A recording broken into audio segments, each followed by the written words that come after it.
যুব সাথী ফর্ম জমা দিতে যেয়ে কী হলো আমাদের সাথে, ভিডিওটা শুরুতে শেষ পর্যন্ত দেখো, তবে বুঝতে পারবা। ফর্ম ফিল আপ হচ্ছে যুব সাথীর। আমি বলছি তাহলে চল ঘুরে আসি। তারপরে আমরা বেরিয়ে পড়লাম যুব সাথী ফর্ম ফিল আপ করার জন্য। তারপরে আমরা বৈষ্ণবের বাজার যাব। বাজার গিয়ে দেখি ফর্ম অ্যাপ্লাই করা যাক। তারপরে আমরা বৈষ্ণবের বাজার ঢুকে গেলাম।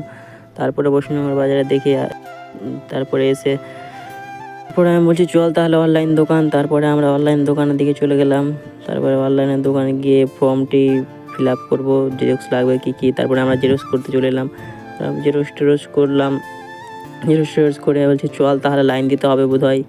তারপরে আমরা দেখছি অনেক বড় তো লাইন। তারপরে লাইন দেখে তো অবাক। তারপরে এত লাইন কখন পাবো, আদেও পাবো? তারপরে আমরা ভাবছি যে লাইন দিব না, আমরা একটু পরে আসবো।